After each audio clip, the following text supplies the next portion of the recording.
Donc c'est Zebouj Merzaq, directeur du développement industriel au niveau du groupe industriel des ciments d'Algérie, qui est le leader algérien de production de ciment pour une production annuelle de 19 millions de tonnes de ciment, qui compte à son actif 13 cimenteries.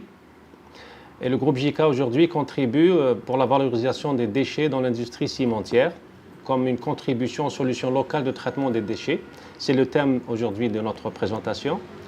Donc, les différents types de déchets au sens de la réglementation comprennent trois grandes catégories. Les déchets ménagers et assimilés, ce sont tous les déchets issus des ménages et des activités industrielles. Les déchets spéciaux, l'origine de ces déchets est l'activité industrielle. Ils ne peuvent pas être collectés ni transportés et traités dans les mêmes conditions que les déchets ménagers et assimilés.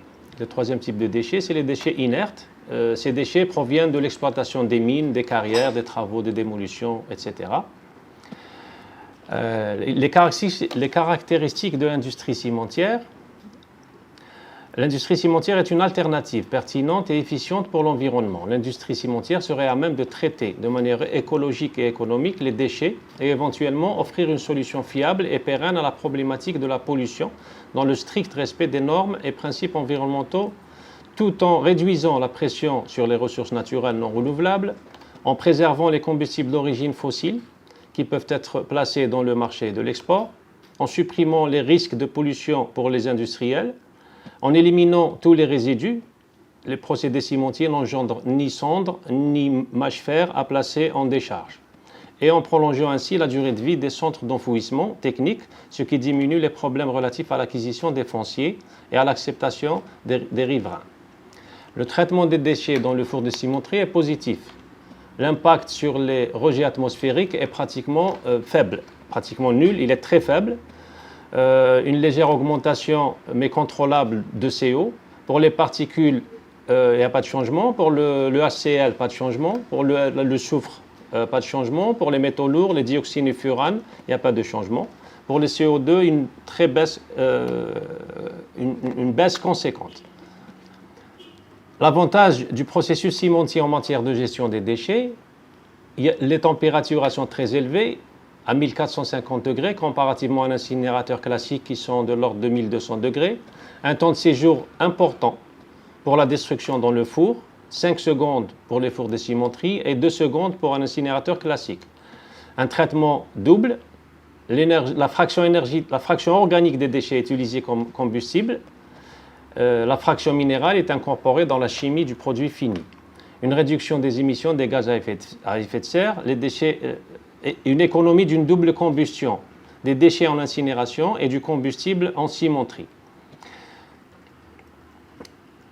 Alors, une large gamme de déchets peuvent être traités au niveau des cimenteries, les déchets ménagers, les pneus en fin de vie, les déchets dangereux, les hydrocarbures, les déchets de médicaments périmés, les huiles usagées, les solvants, les bouts de peinture, les encres, les vernis, les déchets non dangereux, les plastiques broyés, les déchets de production, les emballages, et la biomasse, les déchets agricoles et les farines animales.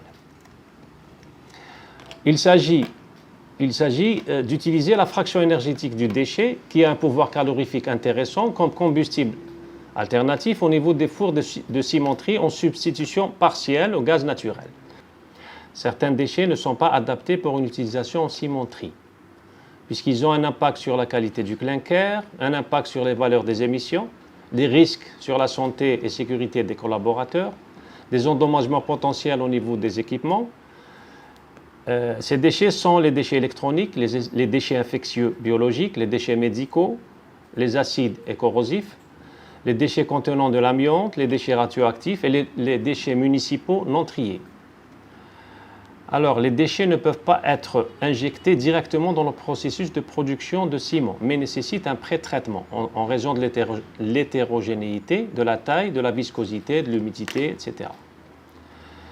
Alors, le chemin des déchets vers la cimenterie, en amont, c'est la partie la plus importante. C'est tout ce qui est collecteur du déchet, la plateforme de pré-traitement et la sélection de la fraction énergétique.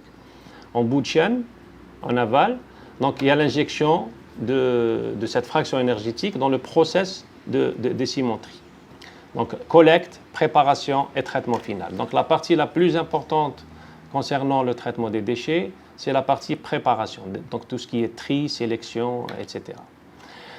Les avantages pour le générateur, pour l'incinération des déchets ménagers, c'est le traitement des déchets municipaux en cimenterie pourrait contribuer à une solution globale pour l'élimination des ordures ménagères. L'avantage pour la cimenterie, c'est une partie de l'engagement des cimentiers en faveur du développement durable.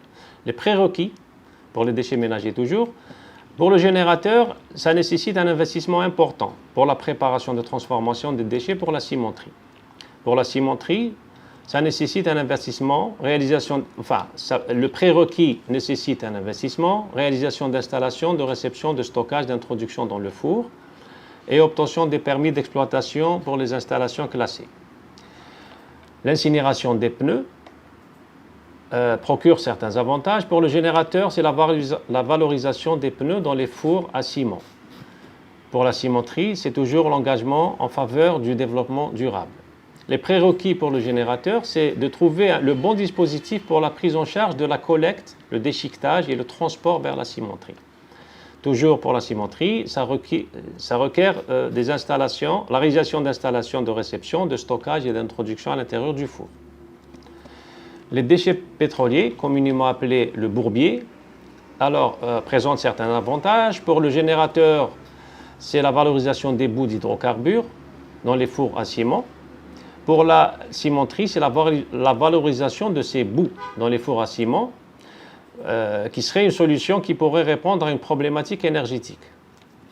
Pour les prérequis, pour le générateur, la prise en charge de la collecte, du traitement et du transport vers la cimenterie. Aussi, pour la cimenterie, cela nécessite certains investissements et aussi l'obtention des permis d'exploitation pour les installations classées.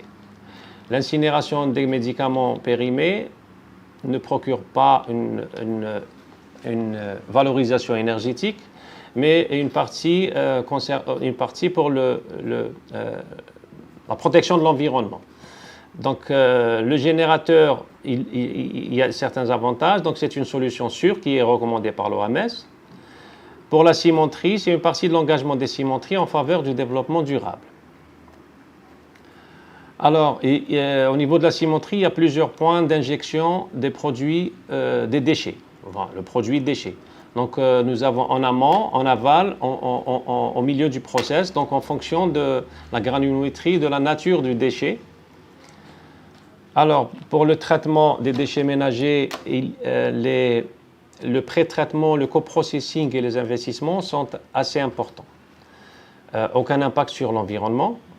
Les huiles, les détergents aussi, donc il n'y a pas d'impact sur l'environnement. Pour les médicaments périmés, il n'y a pratiquement pas d'investissement. Il n'y a aucun impact sur l'environnement. Pour les pneus, l'investissement est moyen au niveau du pré-traitement et au niveau de la cimenterie. Voilà, je vous remercie.